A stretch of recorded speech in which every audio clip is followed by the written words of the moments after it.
Warahmatullahi wabarakatuh.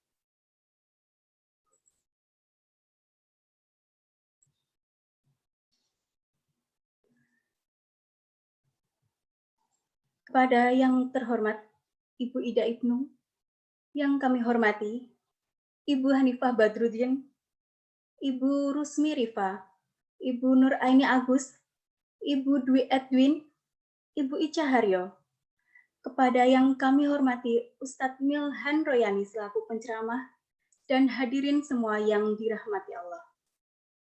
Puji syukur kehadirat Allah Subhanahu wa Ta'ala yang telah melimpahkan rahmat, taufik, hidayah dan inayahnya kepada kita semua, sehingga kita dapat berkumpul bersama dalam acara pengajian ini dalam keadaan sehat tanpa ada halangan suatu apapun. Selain untuk bersilaturahmi, kita juga dapat mendengarkan tausiah dan semoga dapat menambah ilmu kita semua. Tak lupa, sholawat serta salam kita junjungkan kepada Nabi besar kita Nabi Muhammad SAW beserta keluarga dan para sahabatnya. Mudah-mudahan kita semua mendapatkan syafaat pula di yaumul akhir nanti. Amin, amin ya robbal alamin. Tidak lupa kami mengucapkan terima kasih dan selamat datang kepada ibu-ibu yang telah meluangkan waktunya untuk hadir pada pengajian sore ini. Perkenankanlah saya di sini selaku pembawa acara untuk membacakan susunan acara pada sore hari ini. Yang pertama pembukaan, yang kedua lantunan ayat suci Al-Quran, yang ketiga acara inti pengajian dilanjutkan dengan sesi tanya jawab, dan yang terakhir doa penutup. Para hadirin yang dirahmati Allah, untuk mempersingkat waktu, marilah acara pengajian ini kita buka dengan baca basmalah bersama-sama. Bismillahirrahmanirrahim. Dilanjutkan acara yang kedua, pembacaan ayat suci Al-Quran, Quran Surat Al-Baqarah ayat 20-23, yang akan dibacakan oleh Ibu Hani Nahar. Kepada Ibu Hani Nahar, kami persilakan. Assalamualaikum warahmatullahi wabarakatuh.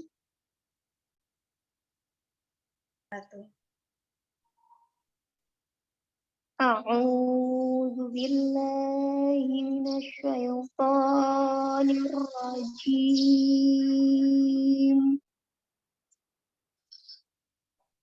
Bismillahirrahmanirrahim. Ya ayyuhan nasu budu rabbakumul ladzi khalaqakum walladzina min qablikum la'allakum tattaqun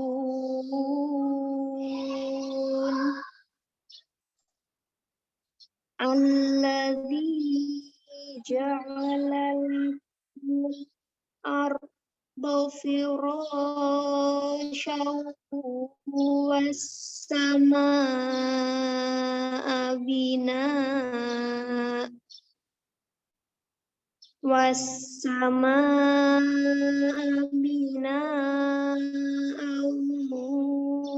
anzala minas samaa'i maa'a wa anzala minas samaa'i ma'an fa akhraja bihi minas samarati rizqan lakum fala taj'alu lillahi andada wa antum ta'lamun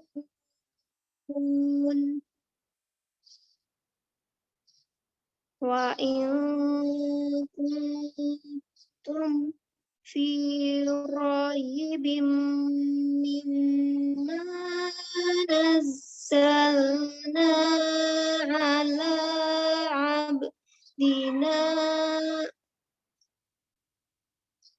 mimma nazzalna ala abdina fa'tu bi suratim min mithlih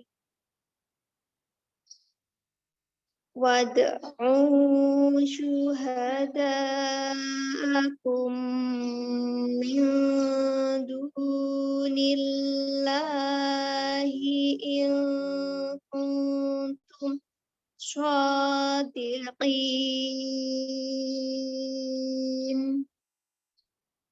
Shadaqallahul azim.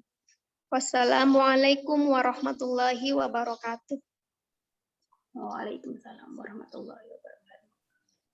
Shadaqallahul azim. Maha benar Allah dengan segala firman-Nya.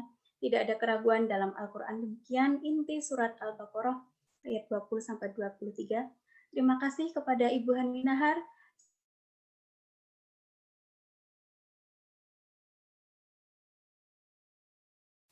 Amin, amin ya robbal alamin. Baik, demi mempersingkat waktu, langsung saja ke acara berikutnya, yaitu acara inti dari pengajian sore hari ini yang akan dibawakan oleh Ustadz Milhan Royani dengan tema keutamaan berkurban. Kepada Ustadz Milhan Royani, dipersilahkan.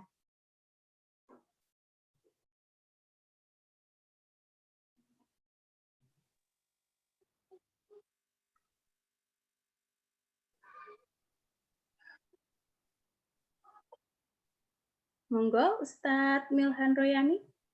Ya, baik. Ya. Assalamualaikum warahmatullahi wabarakatuh. Waalaikumsalam warahmatullahi wabarakatuh. Bismillahirrahmanirrahim. Alhamdulillahilladzi amarana an nusliha ma'ishatana binailis sa'adati wa ridha wa naquma bil wajibati fi ibadatihi wa taqwa. Asyhadu an la ilaha illallah wahdahu la syarika lah wa asyhadu anna Muhammadan abduhu wa rasuluhu la nabiyya wa la rasula ba'dah. Allahumma salli wa sallim ala nabiyyina Muhammadin wa ala alihi wa sahbihi ajma'in. Allahumma la sahla illa ma ja'altahu sahla wa anta taj'alul hazna idza syi'ta sahla. Allahumma sahil umurana wa balligh maqasidana wa wafiqna bima tuhibbuhu wa tarda. Allahumma inna nas'aluka ilman nafi'a wa rizqan tayyiba wa amalan mutaqabbala. Allahumma shfi mardana warham mautana wa afina wa'fu 'anna bi rahmatika ya arhamar rahimin. Ibu-ibu yang saya hormati, ibu-ibu yang salihat yang dimuliakan oleh Allah Subhanahu wa taala. Kita bersyukur pada kesempatan sore hari ini.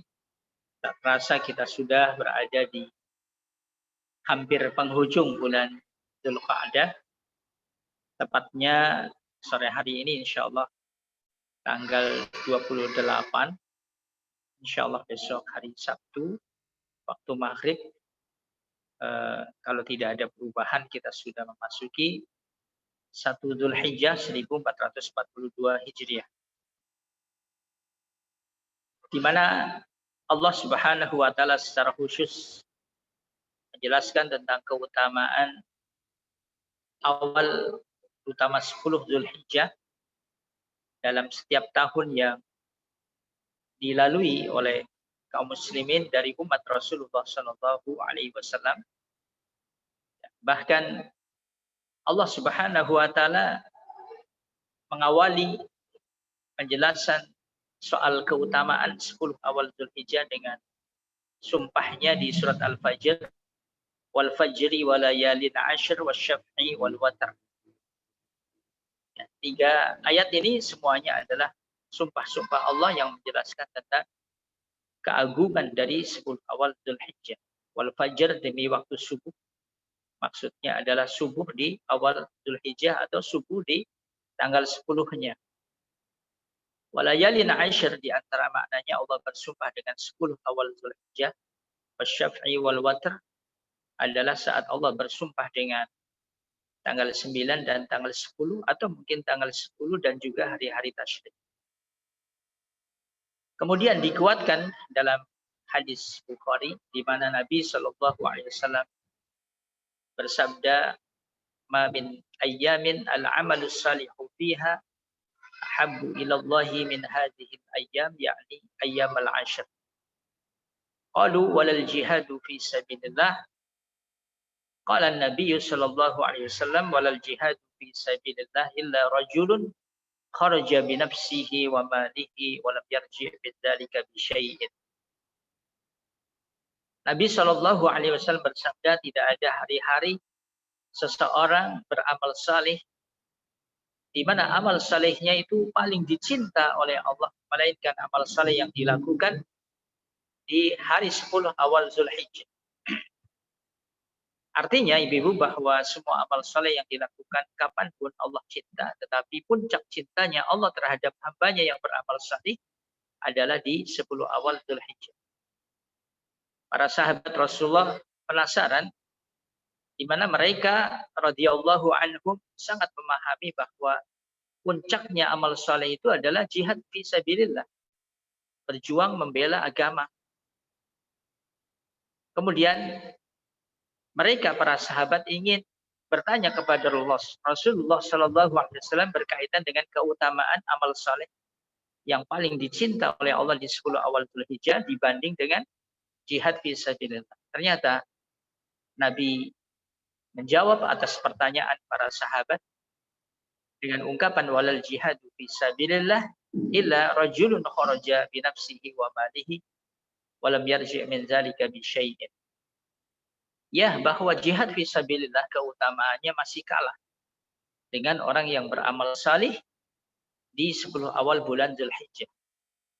Kecuali kalau yang jihad ini saat dia berangkat jihad dia bawa semua hartanya.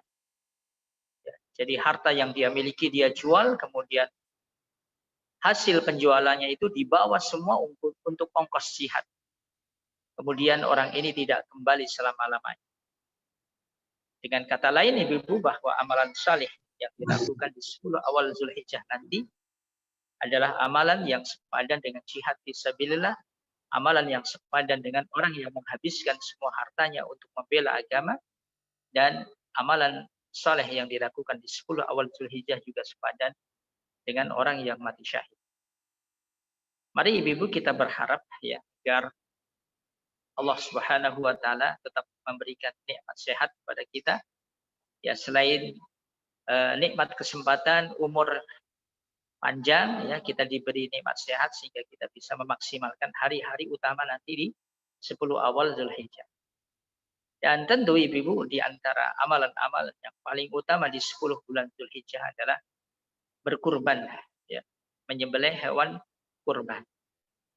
Ya, namun sebelum saya secara khusus ya, menjelaskan keutamaan berkurban di tanggal 10-nya setelah sholat Id ya, dan juga di 3 hari setelahnya di hari tasyrik, perlu juga saya sampaikan bahwa amalan di 10 awal Zulhijjah yang sangat direkomendasi oleh Rasulullah SAW adalah memperbanyak takbir tahlil tahmid sejak awal Zulhijjah, yaitu waktu maghrib ya, besok hari Sabtu ya, Sabtu waktu maghrib itu sudah masuk 1 Zulhijjah. Itu dianjurkan kita sudah memulai memperbanyak takbir tahlil dan tahmid ya.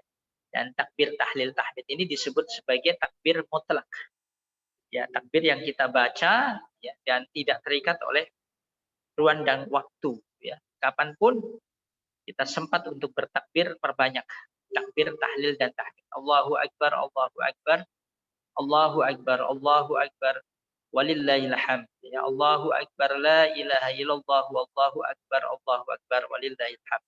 Perbanyak terus ya sampai di penghujung hari tasyrik, namanya takbir mutlak ya, di mana para sahabat mereka melakukan ini ya di pasar-pasar, di jalan-jalan. Kecuali tempat yang terlarang tentu adalah ya di kamar mandi.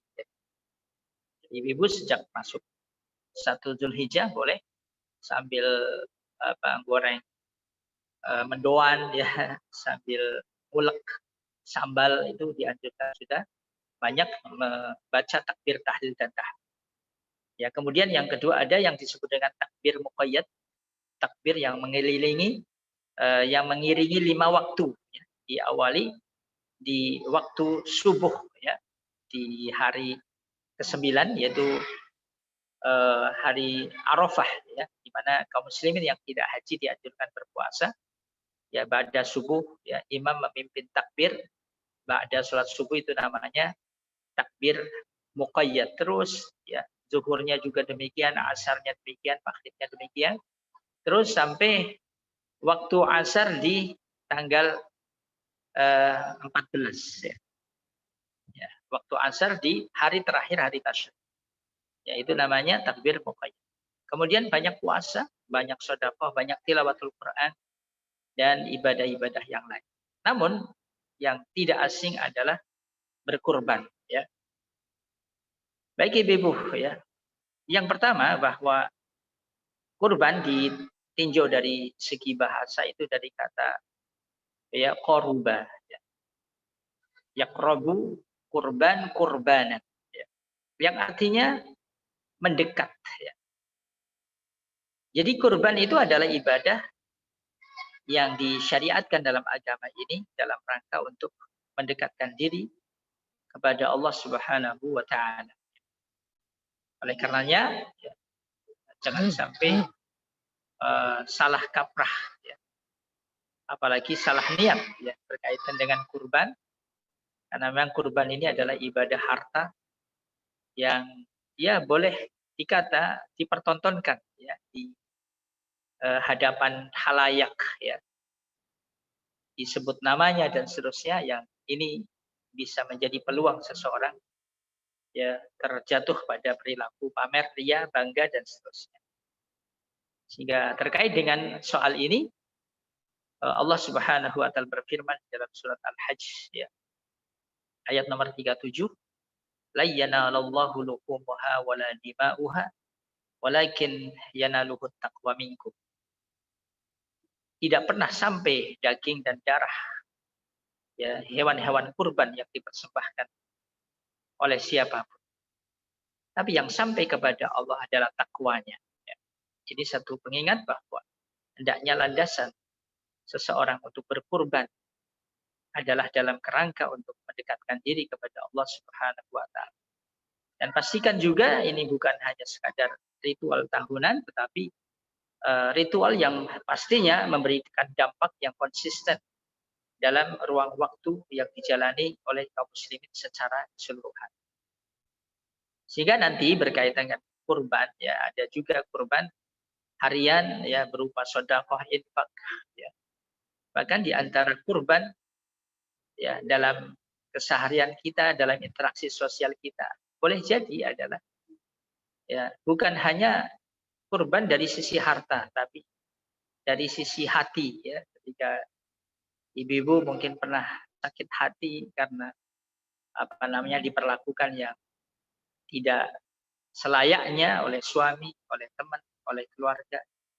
Tapi kemudian kita bisa lapang hati, memaafkan. Itu juga bagian daripada nilai pengorbanan di jalan Allah Subhanahu wa taala. Dan ini tentu makna kurban secara umum ya. Namun kurban secara khusus maksudnya tentu adalah ya seorang yang punya kemampuan kemudian menyembelih hewan kurban itu yang ditujukan karena Allah Subhanahu wa taala, kemudian diperuntukkan khususnya untuk kaum fuqara masakin, dihadiahkan kepada karib kerabat, dan juga orang yang berkurban boleh memakan daging hewan yang dia sembelih. Ibu-ibu yang dirahmati Allah Subhanahu wa taala, berbicara tentang keutamaan kurban ya. dari sisi bahasa sebenarnya sudah kita dapatkan hikmahnya, bahwa keutamaan kurban tidak lain adalah jika seorang hamba ingin semakin dekat, semakin berakrab-akrab dengan Allah Subhanahu wa Ta'ala, bukan karena yang lain.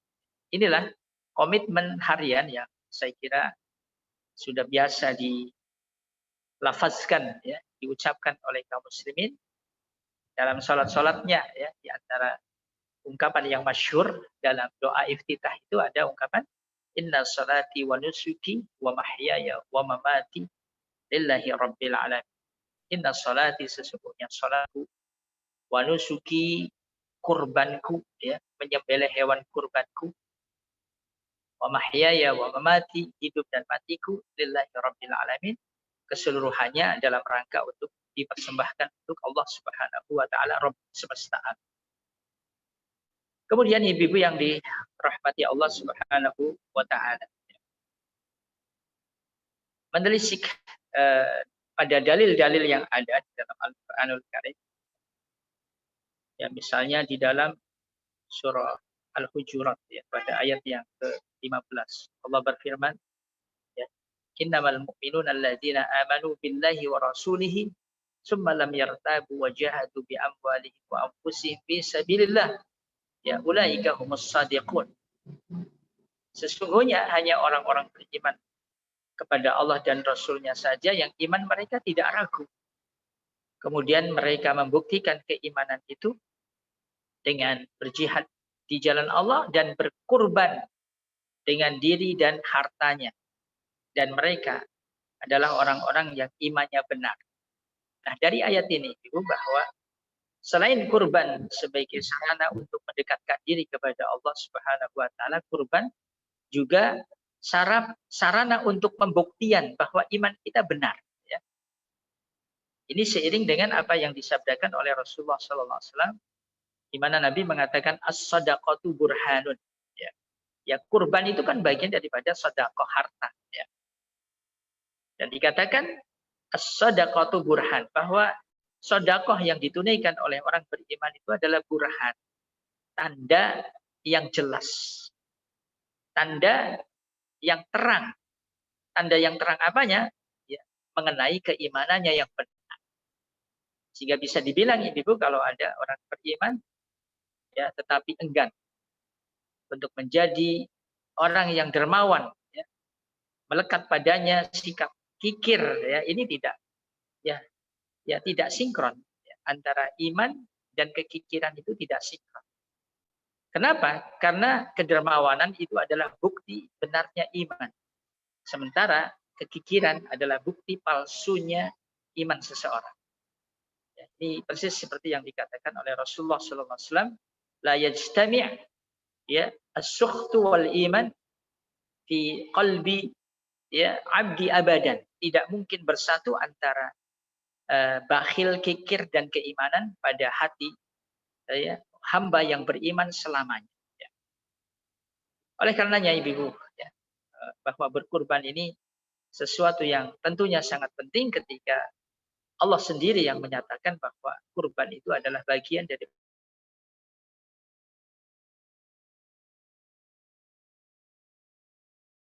di surat Al-Baqarah 165 Allah berfirman, ya, wallazina amanu asyaddu hubban lillah, bahwa orang yang beriman itu sangat cinta kepada Allah Subhanahu wa Ta'ala. Dan saya yakin ibu, kita sepakat bahwa bukti cinta pasti harus berkurban.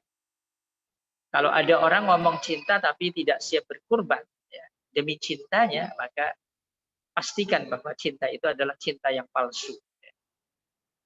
Nah ibu, tentu cinta yang sempurna adalah cintanya Allah kepada hambanya.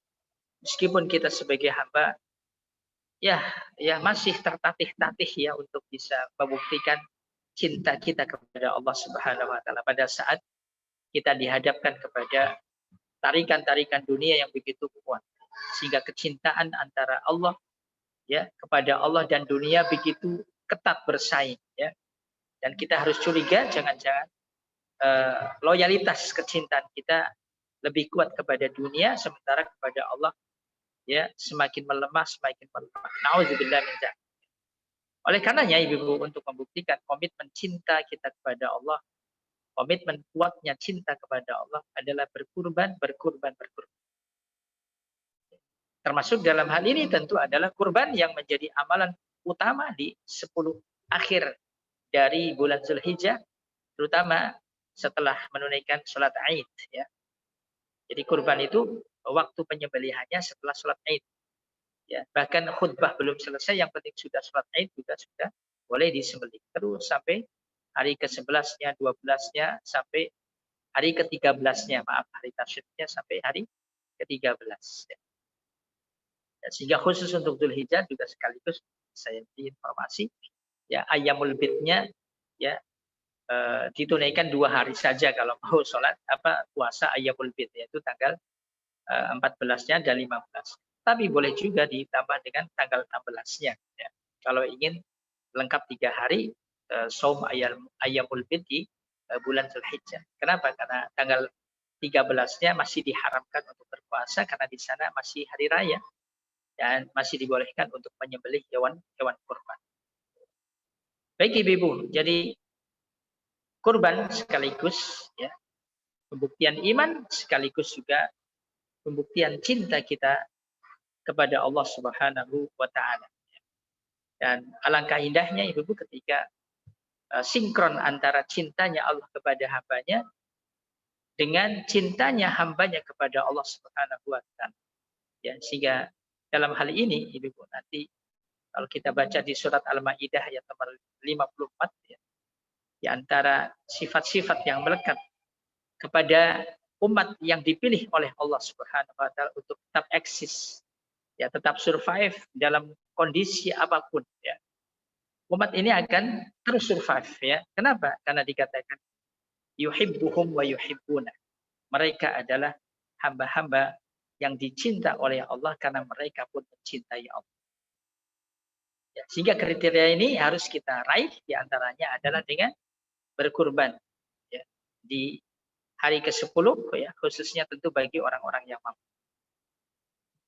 Kemudian ibu-ibu yang dirahmati Allah Subhanahu wa taala ya. Pada surah Al-Hasyr dikatakan bahwa Allah berfirman wa may yuqa syuhha nafsihi fa ulaika humul muflihun.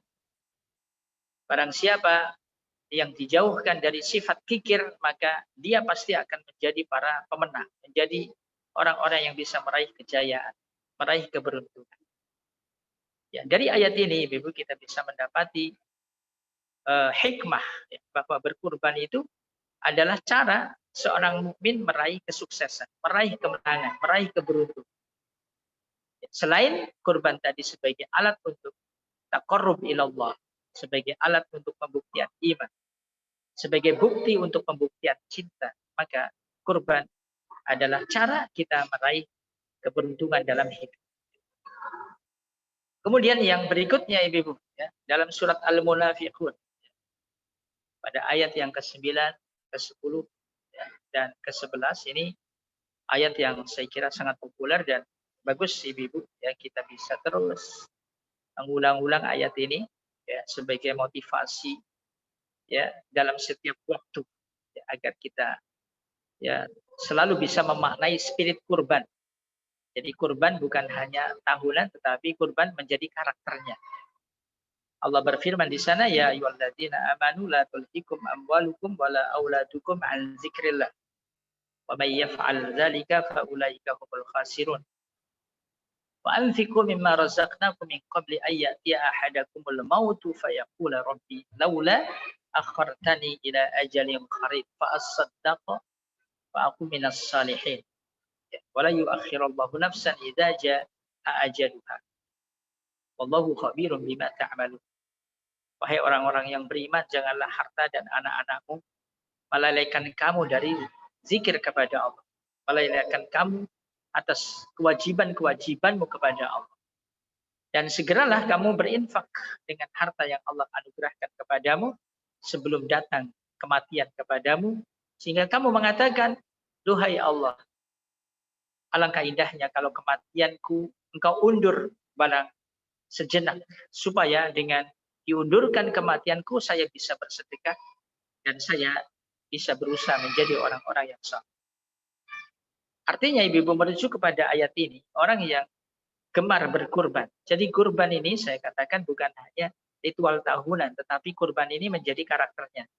Dan apa yang kita tunaikan di tanggal 10 ba'da salat Aid, yaitu menyembelih hewan kurban, itu sebagai pemungkas ya, dari karakter harian yang kita jalani ya dengan kedermawanan tadi. Nah, orang yang ya berkurban dan kurban itu menjadi karakter dari keimanannya, maka dia akan dijauhkan dari penyesalan saat terjadi sakaratul maut. Jadi sakaratul maut itu harus ya kita upayakan menjadi peristiwa yang indah, kamu. Ya, sebagaimana Allah gambarkan soal kematian orang-orang yang beriman yang saleh ya, dalam surat Al-Fajr di ayat yang terakhir ya, dengan seruan yang indah ya ayyatuhan nafsul mutmainnah irji'i ila rabbiki radiyatan mardiyah adkhuli fi ibadi wadkhuli jannati. Wahai jiwa yang tenang ya, kembalilah kamu kepada Allah bersama hamba-hambaku yang saleh dan masuklah ya, kalian ke dalam surga. Alangkah indahnya ibu-ibu kalau kita suatu hari ya diakhiri ya, jatah umurnya oleh malaikatul maut yang diperintah oleh Allah. Kita bertemu dengan kematian dan kematian itu menjadi sebuah peristiwa yang paling indah dalam hidup ini. Kenapa? Ya, berangkat dari cinta, iman, kerinduan. Tentunya orang beriman kalau ketemu sama Allah ya adalah gembira. Ya. Tapi hal ini sulit ya bisa didapati bagi orang-orang yang kikir, orang-orang yang lahir. Insya Allah ibu-ibu kalau kita ya memaknai kurban sebagai karakter kedermawanan kita, kita akan dijauhkan dari penyesalan saat terjadi sakaratul maut. Sebaliknya sakaratul maut adalah peristiwa indah, seindah panggilan Allah yang Allah firmankan di dalam surat Al-Fajr pada ayat yang terakhir, ya ayyatuhan nafsul mutmainnah irji'i ila rabbiki radiyatan mardiyah fadkhuli fi ibadi wadkhuli jannah. Masya Allah ibu-ibu ya, ayat yang harus menjadi motivasi bagaimana kita berkurban di jalan Allah Subhanahu wa taala, dan kurban ini menjadi karakter harian dan kita pungkasi dengan kurban di hari ke-10 Dzulhijjah setelah sholat Id sekaligus sebagai amalan penutup tahun ya. Bagaimana di penghujung tahun Dzulhijjah 1442 Hijriah ini menjadi amalan terbaik. Ya ibarat seseorang yang ingin meraih husnul khatimah di penghujung usianya, dia harus berlatih dulu husnul khatimah di setiap penghujung tahun. Makanya Allah anugerahkan dengan hari-hari yang sangat utama, yaitu 10 awal Dzulhijjah ditambah dengan 3 hari tasyrik. Baik ibu-ibu yang dirahmati Allah Subhanahu wa taala, di penghujung ibu-ibu saya ingatkan tentang 3 kaidah yang harus kita jadikan sebagai landasan, sekaligus juga dijadikan sebagai bahan evaluasi atas kurban-kurban yang kita lakukan pada setiap tahunnya, pada setiap saatnya. Jadi ada kurban yang bersifat tahunan, ya, yaitu nanti tanggal 10 Dzulhijjah. Ada kurban yang bersifat harian, yang tadi saya sebut sebagai karakter. Allah berfirman di dalam surat Al-Lail. Ya. Saya kira ibu-ibu sudah hafal ya surat Al-Lail ini. Wal-laili idza yaghsha wan-nahari idza tajalla وما خلق الذكر والأنثى إن سعيكم لشتى فأما من أعطى واتقى وصدق بالحسنى فسنيسره لليسرى. Ya ini ayat yang saya maksud untuk menjadi landasan kita berkurban sekaligus sebagai muhasabah atas kurban yang sudah kita tunaikan dalam setiap saatnya dan setiap tahunnya, insya Allah. Jadi jangan lupa ibu-ibu ya, jadi kurban itu bukan kewajiban seumur hidup, tapi kewajiban harian dan kewajiban tahunan. Ya. Jadi bagi yang mampu terus ya untuk berkurban, jangan pernah absen. Ya. Akan boleh ibu-ibu satu keluarga di mana anak-anak sudah mandiri, dia punya gaji tersendiri kemudian ingin berkurban, ya tidak terhalang sama sekali. Meskipun bagi keluarga besar yang mampunya hanya satu ya hewan kurban ya, kemudian dia niatkan untuk dirinya dan semua keluarga besarnya, itu juga sudah mencukupi. Tapi tidak terhalang kalau dalam keluarga itu ibu-ibu punya anak 4 misalnya, semuanya sudah sukses semua, dan anak 4-4-nya ingin berkurban satu-satu sehingga 4 ditambah dengan kurbannya orang tuanya jadi 5, ya tentu ini nilainya akan lebih melimpah ya. Nah, apa yang saya maksud 3 landasan sekaligus sebagai bahan evaluasi ya kurban yang dilakukan oleh orang yang beriman dari umat Rasulullah SAW. Yang pertama, fa'amma man a'ta wattaqa. Ini merujuk kepada apa yang sudah saya sampaikan di depan tadi. Fa'amma man a'ta, siapapun orang yang memberi karena landasan takwa. Ini yang saya maksud. Jangan pernah ya kurban yang dilakukan oleh kita orang beriman karena tidak enak sama panitia kurban ya. Karena tidak enak sama mertua, tidak enak sama tetangga ya. Ya misalnya ibu ya dekat hari H ya. Ya mungkin suami saking sibuknya sehingga agak lupa sehingga ibu menegurnya, "Pak, kurban enggak?" Ya. Bisa jadi ya spontan aja jawabannya, "Ya kurban, masa enggak kurban? Nanti apa kata orang?" Apa kata orang? "Ya kurban, nanti apa kata takmir masjid? Nanti dikira kita pelit." Jangan seperti itu ya. Jadi pastikan bahwa kurban yang dilakukan oleh kita kaum muslimin dari umat Rasulullah adalah karena landasan takwa. Tadi kan sudah saya bacakan di surat Al-Hajj ya, ayat nomor 36 ya. 36 apa 37 jadi lupa tadi ya. La yanalullahu luhumha wala dima'uha walakin yanaluhu taqwa minkum. Sama sekali tidak sampai darah dan daging hewan kurban itu kepada Allah, tidak ya, tidak sampai sama sekali, tapi yang sampai kepada Allah adalah takwanya. Ini berkaitan dengan niat ya. Kemudian landasan yang kedua wasaddaqa bil husna ya, bahwa pamrih seseorang yang berkurban, bersedekah, berinfak pastikan karena mengharap pahala dari Allah Subhanahu wa taala. Ya, jujur ya kita sebagai manusia selalu beradu ya, dua kepentingan antara ya pamrih sama Allah, pamrih kepada manusia. Pamrihnya sama manusia ya biasanya ucapan terima kasih seminim-minimnya ya.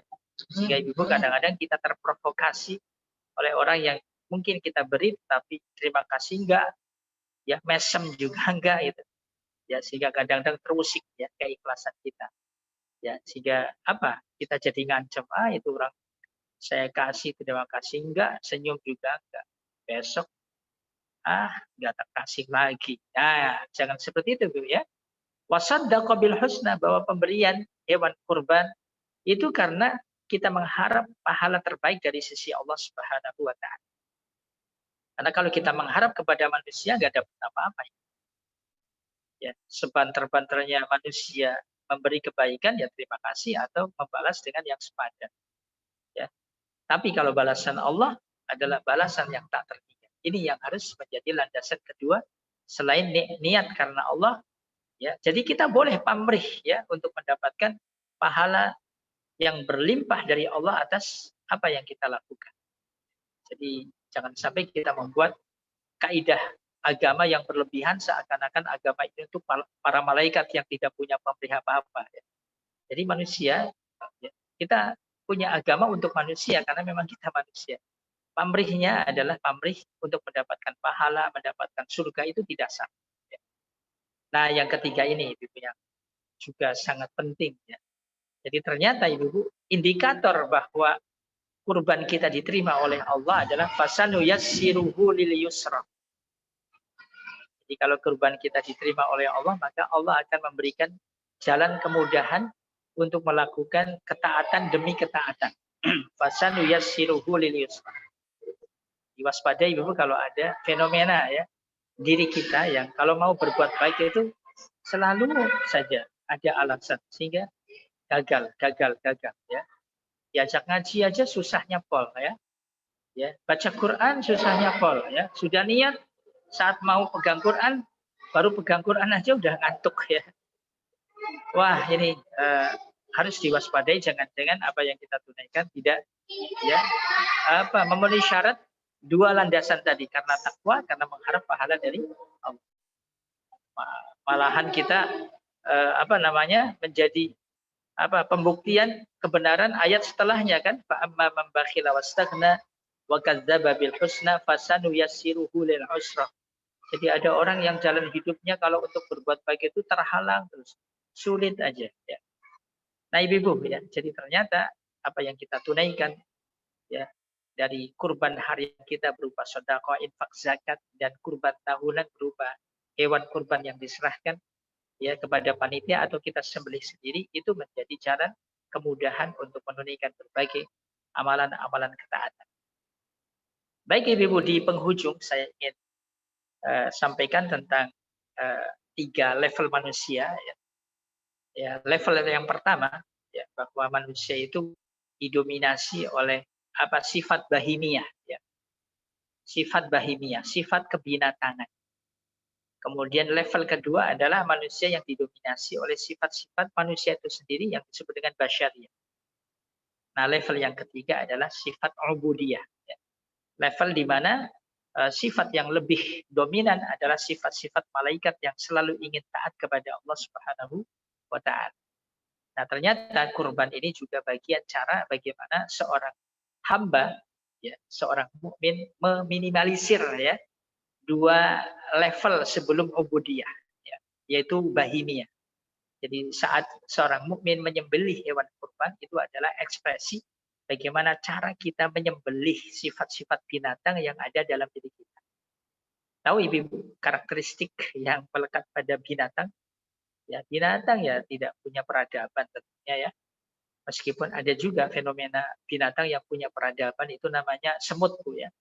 Makanya dalam Al-Qur'an ada surat An-Naml, surat semut. Karena semut itu peradabannya mirip banget dengan manusia, punya raja, punya menteri, punya sistem pertanian, punya sistem lumbung ya, lumbung pertanian mereka. Dan kalau mereka saling ketemu, saling menyapa ya, itu punya rumah. Ada rumah semut. Ya, ada rumah semut ya. Tapi secara umum Ibu binatang ya, binatang secara umum itu tidak punya malu ya, kemudian egois ya, kemudian apalagi ya, sifat-sifat binatang, silakan Ibu nanti bisa lihat ya. Nah, saat kita menyembelih hewan kurban adalah saat kita melemahkan sifat binatang yang ada dalam diri kita. Hingga saat kita sudah berhasil melemahkan sifat binatang, kita naik ke level ya ke basyariahnya. Namun sifat basyariah, ya, tahu Bu, sifat basyariah, sifat manusia itu apa? Umumnya kalau lagi untung itu diem ya. Kalau lagi banyak rezeki diem. Tapi kalau lagi menderita ya kepengen ngasih tahu semua orang ya dengan keluh kesahnya. Ya. Ini diakibatkan apa? Dominasi sifat basyariah. Nah, mari kita minimalisir dengan kurban ya, dengan sedekah, dengan kedermawanan ya. Sehingga sifat-sifat dermawan itu cenderung kalau lagi untung dia ya kasih tahu banyak orang. Fa amma bi ni'mati rabbika fahaddits. Maka terhadap nikmat Tuhanmu hendaknya kamu umumkan ya. Dan sehingga di dalam tradisi keislaman kita ada istilah syukuran ya, ya. Kalau lagi dapat untung syukuran ya, bagi-bagi nasi bungkus macam-macam ya. Ya, tidak masalah ya. Tapi esensinya adalah tadi supaya kita melangkah ke level yang paling tinggi yaitu level ubudiyah. Jadi insya Allah Ibu bahwa kurban yang kita tunaikan ya dengan izin Allah, pastinya Ibu hari ini sudah ya menyiapkan uangnya ya untuk disetorkan ke panitia atau mungkin sudah membeli hewannya karena mau dipotong sendiri. Karena kalau di zaman Rasulullah sebenarnya hewan kurban itu dipotong sendiri ya. Di zaman kini aja orang tidak semua bisa motong sendiri, ada panitianya. Ya nggak masalah. Cuma seutama-utama kurban sebenarnya memotong sendiri. Ya itu yang paling utama. Tapi tidak mengapa. Silakan Ibu segera untuk jangan memperlambat ya. Karena di antara sifat keimanan itu adalah yusari'una fil khairat, mereka cepat-cepat dalam mengamalkan kebaikan. Jangan menunda ya, karena kita tidak tahu usia. Insya Allah ya, dengan percepat menunaikan apa yang kita niatkan, maka catatan pahala di sisi Allah juga sudah sempurna. Begitu Ibu, ya. Jadi kurban adalah cara kita mengukuhkan sifat ubudiyah kita, sehingga dominasi yang melekat pada diri kita orang beriman adalah lebih kepada sifat-sifat ketaatan yang dimiliki oleh para malaikat, kemudian melemahkan sifat-sifat basyariah kita, dan kalau bisa mematikan sifat-sifat hayawaniyah atau bahimiyah tadi, sifat-sifat kebinatangan yang tidak layak ya, dimiliki oleh hamba-hamba beriman yang sangat dimuliakan oleh Allah Subhanahu wa Ta'ala. Demikian Ibu yang bisa saya sampaikan. Mudah-mudahan bisa diambil manfaat ya. Namun sebelum kita akhiri, saya serahkan kepada pembawa acara, barangkali mungkin ada yang bertanya satu dua atau lebih, monggo silakan. Terima kasih banyak kepada Ustadz Milhan Royani yang telah menyampaikan tausiahnya kepada kita semua. Semoga bermanfaat dan menjadi keberkahan bagi kita semua. Allahumma amin. Dari tausiah yang telah dibawakan oleh Ustadz Milhan Royani yang bertema keutamaan berkurban, maka pada sesi kali ini akan ada sesi tanya jawab. Monggo kepada para jamaah yang ingin bertanya, dipersilakan. Ini ada chat Ustadz dari Ya, silakan dibacakan. Ibu Dewi. Ya, dari Ibu Dewi. Bagaimana hukumnya berkurban bila menggunakan hutang? Kemudian ya belum tahu kapan harus membayar hutang tersebut. Monggo Ustadz. Ya. Jadi berhutang ya, adalah hukumnya boleh ya. Yang penting terukur gitu ya, terukur. Artinya saat seseorang berhutang itu sudah terukur harta mana yang untuk mengembalikan, dan ukuran yang kedua juga sampai kapan saya mengembalikan hutang tersebut. Kalau ukuran-ukuran ini sudah memenuhi syarat, tidak masalah ya. Tetapi kalau kita berhutang masih bahasa Cilacapnya itu liwang-liwung ya. Liwang-liwung yang gue bayar orang genah ya, kapannya nggak genah ya. Ya jangan dipaksakan ya, karena hukum kurban ini secara umum adalah sunnah muakkadah, sunnah yang sangat dianjurkan. Meskipun dalam madhab Imam Hanafi ya, bagi orang yang mampu hukumnya wajib ya, merujuk kepada surat Al-Kautsar ya, inna a'tainakal kautsar fashalli li rabbika wanhar. Jadi wanhar ini kan fi'il amar, kata kerja perintah. Sehingga menurut madhab Imam Hanafi itu wajib bagi yang mampu ya. Masuk dalam hadis Nabi dikatakan man wajada sa'atan falam yudhi wala yaqrabanna musallana. Barang siapa yang diberi keluasan rezeki dia tidak mau berkurban, maka jangan sekali-kali mendekat tempat sholat kami, kata Rasul. Dari dua dalil ini satu petunjuk bagi yang mampu itu wajib. Tapi saya pribadi mengambil pendapat jumhur ulama bahwa kurban itu sunnah muakkadah. Jadi yang mampu upayakan, jangan sampai tidak lah gitu ya. Nah tadi kalau hutang ukurannya memang mampu ya, kebutuhan harinya tercukupi, kemudian yang untuk bayar hutang juga sudah jelas ya, la ba'sa bi, tidak mengapa. Ini berkaitan dengan spirit orang mau berkurban. Tetapi kalau hutangnya malahan menyulitkan, menyusahkan, sungguh agama ini bukan untuk kesulitan ya, bahwa agama ini hadir justru untuk memberikan kemudahan-kemudahan. Jangan sampai kita menyulit-nyulitkan diri pada saat seseorang tidak mampu berhutang malah jadi sulit. Jangan ya. Jadi tidak perlu. Demikian Ibu. Terima kasih Ustadz. Ini masih ada 2 pertanyaan lagi ya Ustadz ya, untuk sesi ini kita 3 pertanyaan dulu ya. Untuk pertanyaan yang kedua, ini bolehkah daging kurban dibagikan kepada tetangga yang non muslim? Bagaimana ini Ustadz? Karena kan kita kan bertetangga ada non muslim, muslim, apalagi dalam satu lingkungan gitu ya. Monggo Ustadz. Ya. Jadi hukumnya boleh banget ya. Boleh banget ya. Cuma berkaitan dengan skala prioritas, ya pastikan bahwa hewan kurban yang disembelih daging-dagingnya hendaknya didistribusikan kepada kaum muslimin, fuqara, masakin. Sebagiannya dihadiahkan kepada keluarga, termasuk dihadiahkan kepada tetangga yang non muslim. Ya. Apalagi kalau kita punya niat untuk PDKT, ya, untuk syiar, untuk dakwah, siapa tahu dengan kebaikan yang kita tunaikan, ya, melembutkan hati mereka, dan suatu hari Allah berkenan memberi hidayah, taufik, ya, untuk bisa berislam. Ini juga merupakan jalan kebaikan. Jadi la ba'sa bihi, tidak mengapa, ya. Dan ini bagian daripada dakwah bilhal, ya, menunaikan hak-hak tetangga meskipun mereka non muslim. Demikian ini. Hukumnya boleh ya Ustadz ya? Iya, boleh. Ya. Ada lagi nih Ustadz dari Ibu Sri Gondo Pramono. Mau tanya ini Ustadz, pertama hukum kurban jika kita tidak melihat penyembelihannya bagaimana? Mungkin karena ada yang takut atau mungkin kurbannya di kampung halaman. Dan yang kedua, lebih baik mana nilainya, yaitu orang bersedekah atau orang yang berkurban? Ya.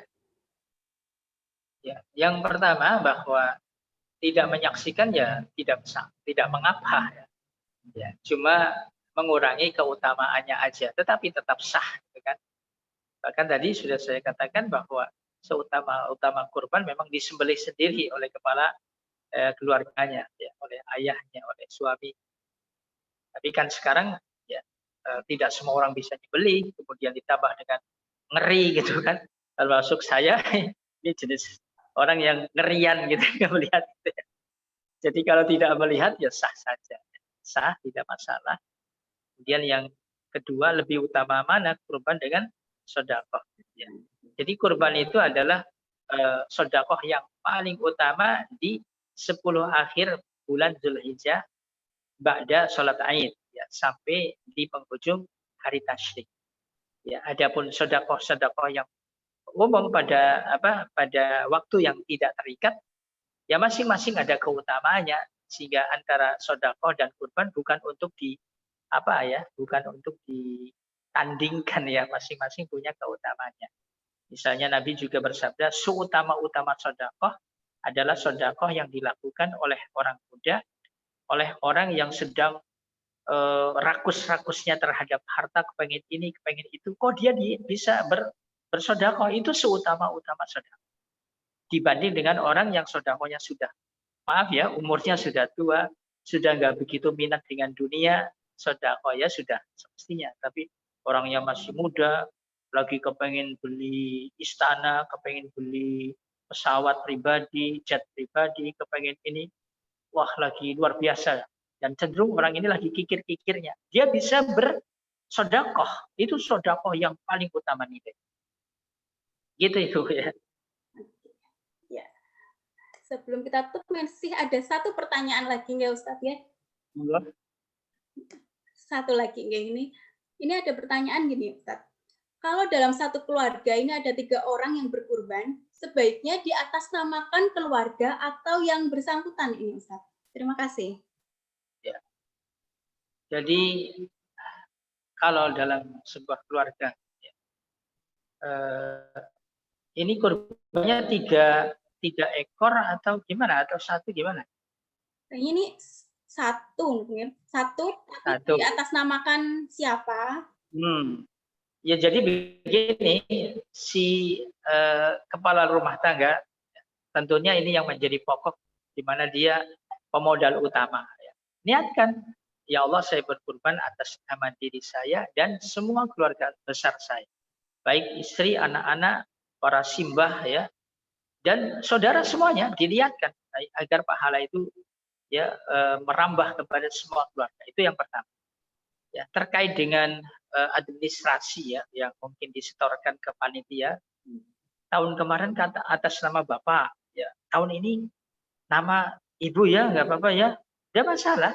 Kemudian tahun kedepannya nama anaknya tidak masalah. Tetapi tetap saja niat, ya, harus ditunaikan oleh sang ayah tadi sebagai kepala rumah tangga, di mana dia meniatkan, ya Allah saya berkurban atas nama diriku dan juga atas nama keluarga besar.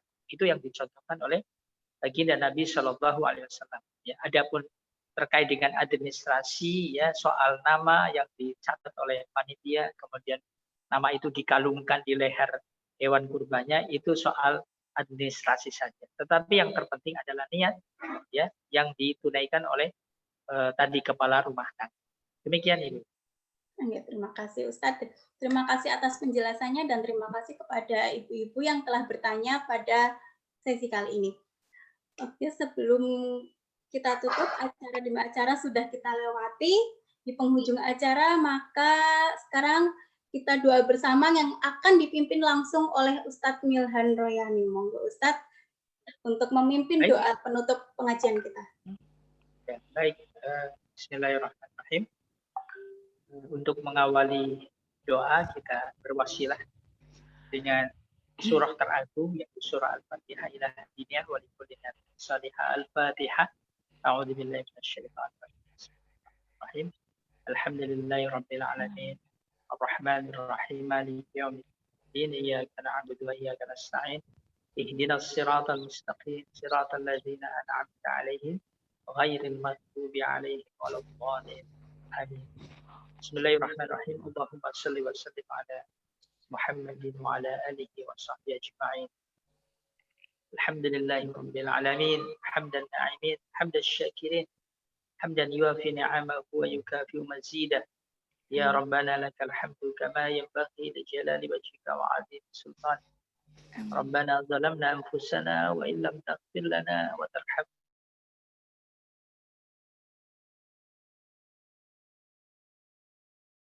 شأننا كلها ولا تكلنا إلى أنفسنا طرفة عين ولا أقل من ذلك يا نعم المولى.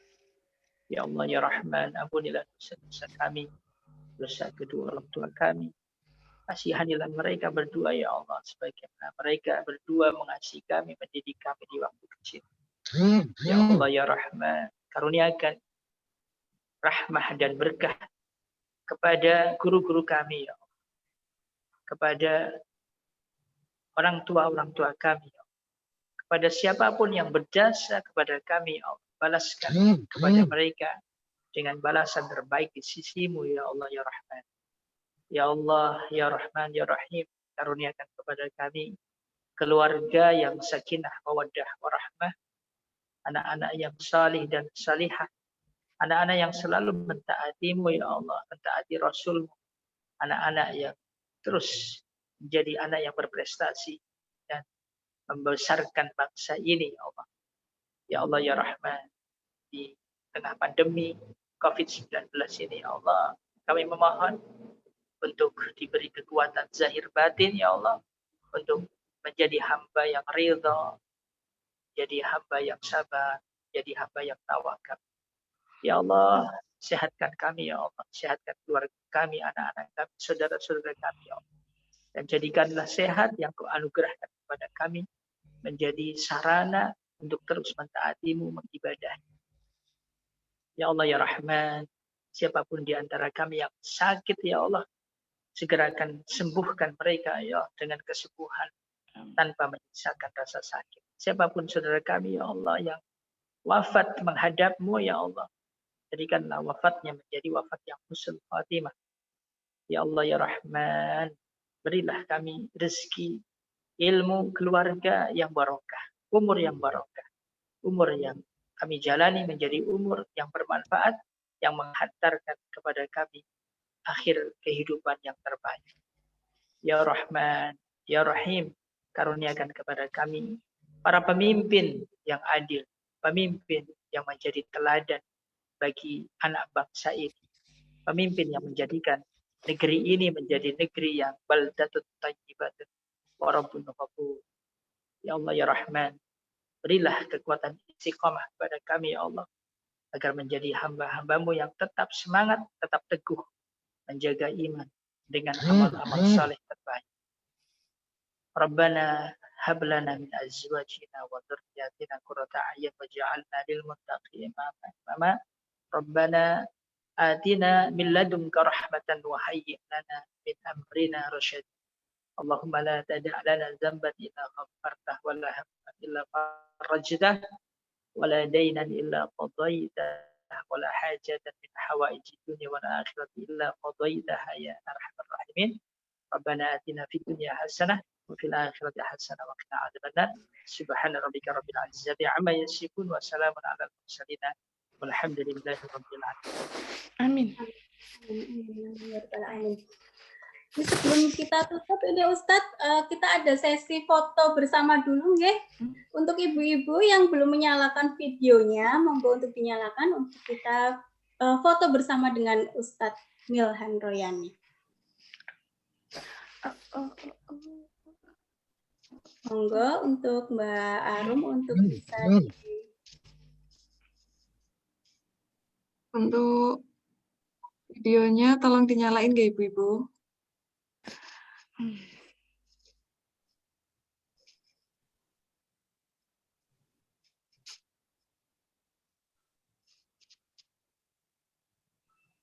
Kita tunggu dulu ya Mbak Ulfa.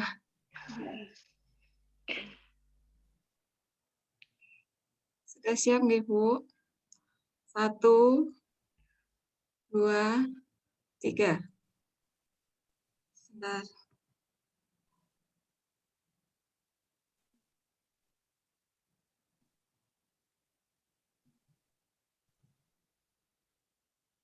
Berikutnya nggih. Sekali lagi. 1, 2, 3.